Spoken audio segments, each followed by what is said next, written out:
Seeing paella for the first time is like looking at a beautiful piece of art made with food. It comes in a big flat pan, a colorful mix of bright yellow rice, crispy chicken and rabbit, green beans and soft lima beans. Sometimes you'll see snails peeking out from the rice and a small branch of rosemary on top. It smells amazing, earthy saffron, tasty meats, and a hint of rosemary, all mixed with the smell of toasted rice. Every bite is a perfect mix. Separate grains of rice, juicy meats, fresh vegetables, and, if you're lucky, the crispy bottom part called socarrat. This isn't just food, it's an experience that uses all your senses. Paella is like a food trip to the heart of Valencia. Everything in it, from the color of the saffron to the crunch of the socarrat, has been made perfect over many years. It's simple but fancy, with basic stuff but hard to make. Eating paella is more than just being hungry. It's about sharing a rich old tradition. It's a celebration of the land being together and the joy of good food.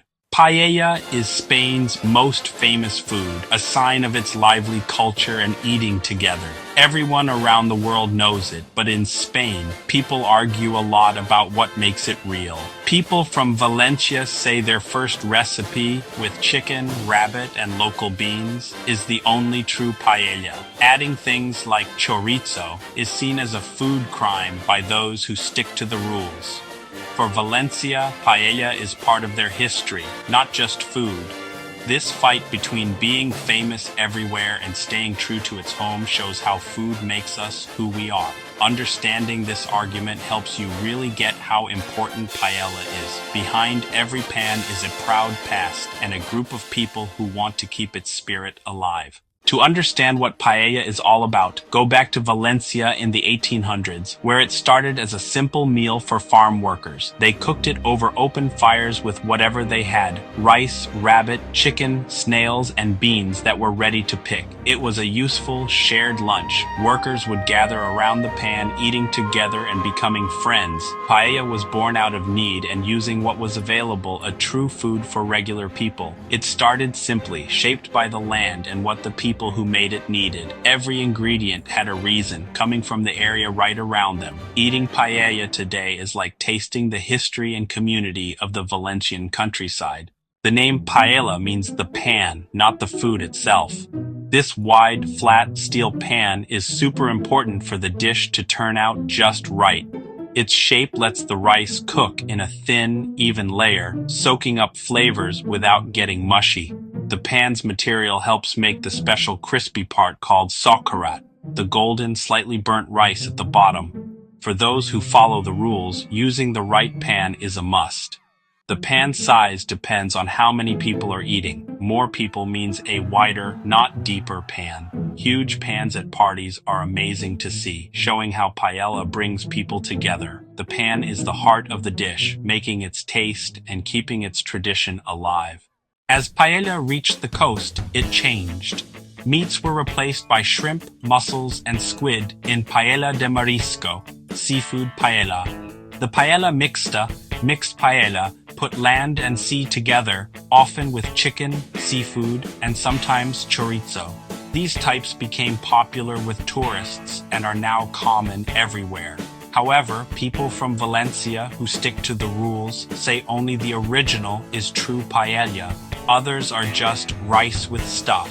Still, food changes. Seafood paella is a well-loved new version. The discussion shows how old ways and new ideas can both be part of food culture. Paella's story is about keeping things the same and also changing. Its many forms show how different Spain is and how it keeps coming up with new foods.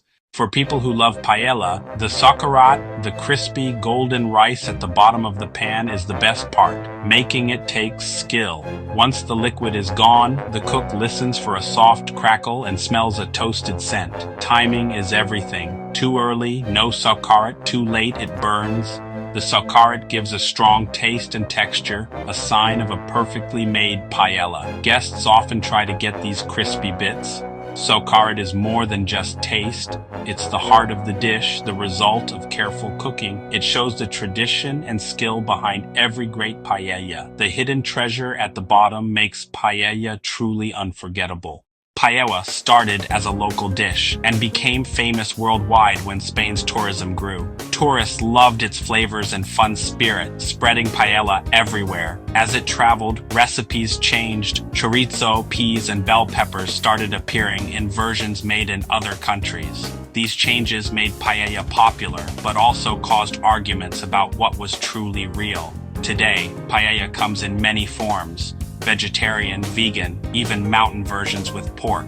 Its ability to change shows how much everyone loves it. The main idea, a rice dish with saffron cooked in one pan, stays the same. Paella's global story is about old traditions meeting endless new ideas. In Valencia, paella is a social event saved for Sundays, holidays, and get-togethers. Cooking paella is a big deal, done outside, over wood fires with everyone helping. The meal is eaten right from the pan, making people feel connected and together. Sharing paella is a strong tradition, linking people to their past. For people from Valencia, real paella is about family, friends, and being welcoming. To be asked to a family paella is like being welcomed into their heart. Every pan tells a story of history, pride, and connection. When you eat paella, you're tasting Spanish history and joining a tradition that's hundreds of years old.